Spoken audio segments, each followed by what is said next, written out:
शेतकरी मित्रांनो, मी कृषी तज्ञ अमरसिंह लोमटे सद्गुरू ॲग्रो सर्व्हिसेसच्या युट्यूब चॅनलवर त्याच पद्धतीनं फेसबुक व इंस्टाग्राम पेजवर सर्व शेतकरी बांधवांचे सहर्ष स्वागत करतो।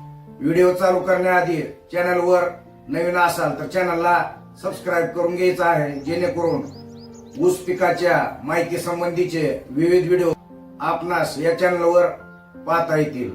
ऊस हे प्रमुख नगदी पीक असून महाराष्ट्र तसेच इतर राज्यात ऊस पिकाच्या लागवडीखालील क्षेत्रामध्ये दिवसेंदिवस वाढ होत आहे। आपला ऊस 90 ते 120 दिवसांचा झाल्यानंतर या 3.5 ते 4 महिन्याच्या दरम्यान आपल्याला मोठी भरणी करून घ्यायची आहे।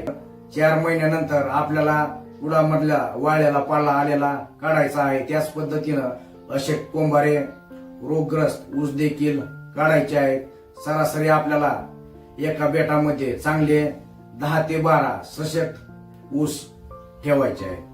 त्याच पद्धतीनं आपला ऊस 6 महिन्यांचा झाल्यानंतर वाळ्याला पाला तसेच पाचट काढायचा आहे आणि सरीमध्ये दाबून घ्यायचा आहे। तर 2 सरींमधलं पाचट एका सरीमध्ये टाकायचं आहे, म्हणजेच एकाडे पाचट आपल्याला करायचा आहे।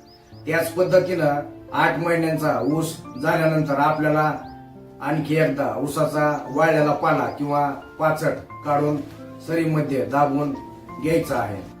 योग्य पद्धतीनं ठिबकच्या सहाय्यानं भिजवायचा आहे। त्यानंतर त्या पाचटावर आपल्याला 1 एकर क्षेत्रासाठी 2 bag urea, 2 bag single super phosphate तसेच पाचट कुजविणारे जीवाणूंचे मिश्रण त्याच्यामध्ये टाकायचं आहे आणि सर्व खत आपल्याला पाचटावर टाकायचं आहे। तर या पद्धतीनं आपलं पाचट कुजण्यास मदत होणार आहे। पाचट कुजल्यामुळं जमिनीतील सेंद्रिय कर्ब वाढणार आहे, उपयुक्त जीवाणूंची गांडुळाची संख्या वाढणार आहे, जमिनीतील तापमान नियंत्रित राहणार आहे, तसेच मुळांद्वारे देखील अन्नद्रव्याचं योग्य पद्धतीनं व कार्यक्षमपणे अपटेक होणार आहे। तसेच पाचटामुळे तणांचं देखील नियंत्रण होणार आहे। जर आपला पेने प्लॉट असेल तर त्याचं पाचट किंवा पाला काढायचा नाही। ऊसाचा वाळलेला पाला किंवा पाचट काढल्यामुळं आपल्या कांडीला तसेच ऊसाच्या पानांना भरपूर हवा तसेच सूर्यप्रकाश मिळणार आहे। कांड्याची लांबी, रुंदी तसेच जाडी वाढणार आहे, कांडी टणक व मजबूत होणार आहे।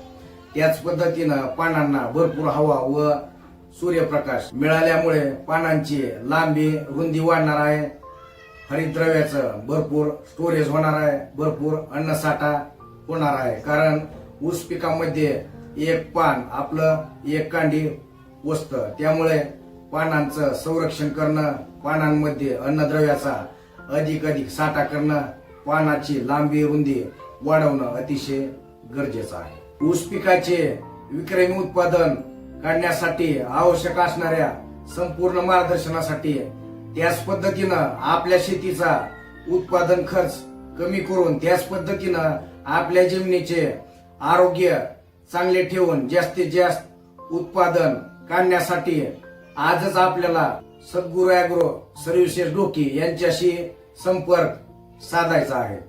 आशा करतो की आजच्या या महत्वपूर्ण मार्गदर्शनामुळे आपल्या ऊस पिकाचं टनेज वाढण्यास नक्कीच मदत होणार आहे। त्यामुळे व्हिडिओ आवडला असेल तर व्हिडिओला लाईक करा, त्या चॅनलला सबस्क्राईब करा। त्याच पद्धतीनं हा व्हिडिओ जास्तीत जास्त ऊस उत्पादक शेतकरी बांधवांपर्यंत शेअर करा, जेणेकरून त्यांच्या ऊसाचं टनेज वाढण्यास त्यांची मदत होणार आहे। लवकरच भेटूया पुढच्या व्हिडिओ सोबत।